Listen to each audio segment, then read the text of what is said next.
Hey everyone, Siam here. So, currently on holiday by the pool and I'm a bit bored, to be honest. So, I haven't done a macrometrics video in a while, so I thought I'd do one. I keep seeing a load of news articles pop up, and it's just, to me, it's so freaking obvious that the world economy is so royally screwed. It's ridiculous. But even though it's obvious to me, it seems like the rest of the world, the mainstream public, journalists, etc., are completely thumb and bum, minded neutral, have no clue. So that's why I'm doing these macrometrics videos, because rising house prices and rising stock market does not equal, it's not an indicator of economic health. So here are a few articles, and here's the first one. Banks urge student loan style plans to avoid job cuts. Now, UK banks fear up to 800,000 firms employing 3 million people could go bust in the next year if they cannot defer repayments on government-backed loans.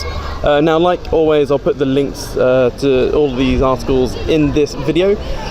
But you have to ask yourself, why are student loans organised as they are? It's because a typical student will leave university 50 grand in debt with zero income, like zero income. So they have to defer this student loan for freaking years, and they do it so by, you only pay off you start paying back your student loan once you start earning above a certain amount. So basically, students typically are broke as hell. And so that's why they're doing this they're looking to do this with businesses, because businesses are bust, pretty much, on the grand scheme of things. So so the government is desperate, everyone is desperate, yet the media still, So here's another one. This is interesting, check this out. This is the New York Times. A tidal wave of bankruptcies is coming. Experts foresee so many filings in the coming months that the courts could struggle to salvage the businesses that are worth saving. So if we scroll down a bit, Edwin Altman, the creator of the Z-score, a widely used method of predicting business failures, estimated that this year will easily set a record for so-called mega bankruptcies. And a mega bankruptcy is a filing by a company with more than $1 billion in debt. And he also expects the number of merely large bankruptcies, at least $100 million in debt, to challenge the record set the year after the 2008 economic crisis. And it goes on. And here's another one from the Wall Street Journal. Mnuchin calls for giving paycheck protection program loans to smallest businesses. Basically, everyone is screwed, and so they're having to come up with all these little bits and pieces to try and alleviate the problems. But as I've said in many videos before, all they're doing is trying to do the bare minimum at the too late. As I said, if they started doing massive helicopter money, in February, it would have made a difference, but they didn't. Again, basically they're trying to give sort of a debt jubilee to the smallest of businesses.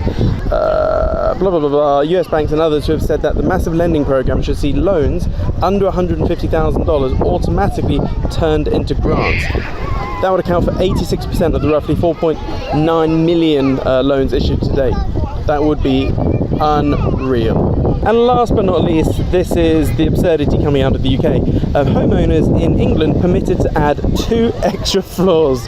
This is insane. Homeowners will soon be able to add 2 extra floors to their houses without needing full planning permission.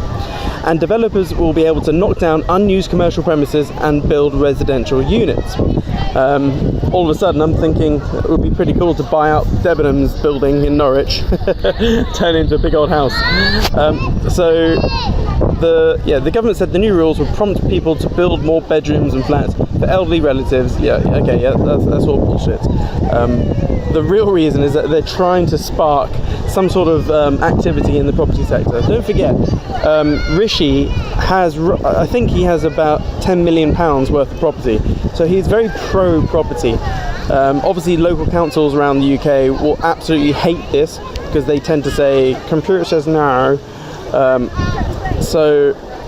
Basically they're massively loosening the amount of hoops one has to jump through to basically either build extensions, extra floors, or turn commercial into resi.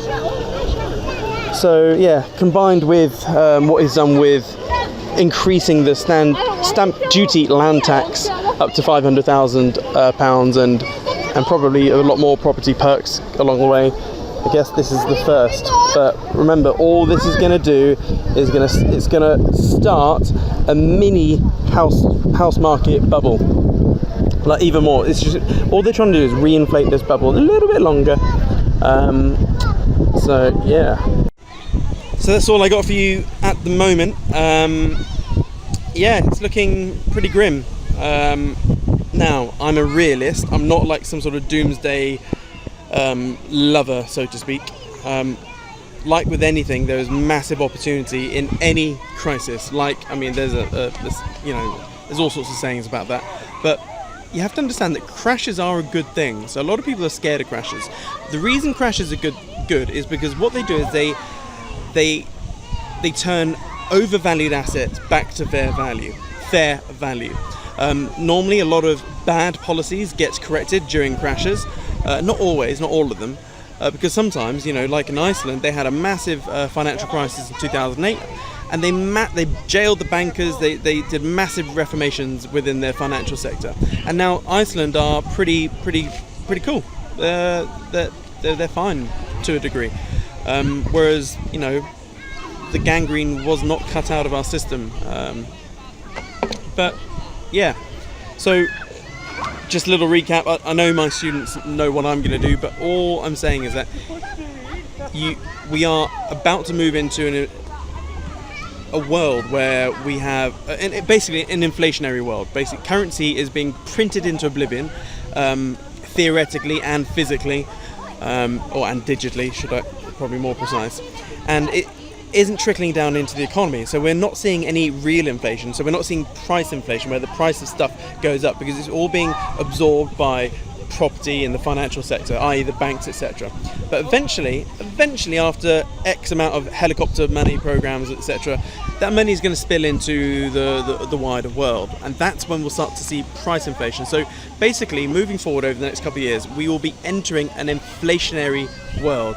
So it's extremely important that you understand that when you're in an inflationary world, where as in the monetary inflationary world, you have to harbour your cash or your investments in non-inflationary or deflationary assets. And when I talk about inflationary or deflationary assets, what I'm referring to is the supply. Okay, so if we look at stocks are an inflationary asset, because a company could just create more stocks out of thin air. If we take gold, that is even though it grows a little bit per year, about 1.8% per year, it's technically a deflationary asset, because the supply of gold coming into the world is basically coming into the world a lot slower than the amount of currency that's been printed. So therefore it's deflationary. Bitcoin, same, that is a deflationary asset. So I know this sounds hocus pocus to a lot of people out there, but I shit you not, the safest places to be right now, if you're looking at a medium to long term play, is to have gold and silver and Bitcoin and Ethereum. Literally. You don't have to go and put all your whole worth into it, but have a fair chunk. And I know this probably sounds like heresy to a lot of people out there. Anyway, I'm back issues now. Ugh, horrible chairs. Yeah, I'll see you soon. Hope this helps, and I will see you soon. Oh, also M&A. I'm getting a lot of questions about mergers and acquisitions. Now is not the time to go hunting. I really believe that. Like, now is definitely not the time. Like, we have basically had the shock. We're having the suckers rally, and that's what it is. I've paused all of my mergers and acquisitions activity for until the dust settles, and it won't for 24 months. So now is not the time to go. We don't know what businesses will do well over the next couple of years. So I'm quite liking the term EBITDA. So normally it's EBITDA, earnings before interest, tax, depreciation, amortization. I prefer EBITDA, earnings before interest, tax, depreciation, amortization, and coronavirus. So yeah, have a look at your own business and work out your own EBITDA. Toodles.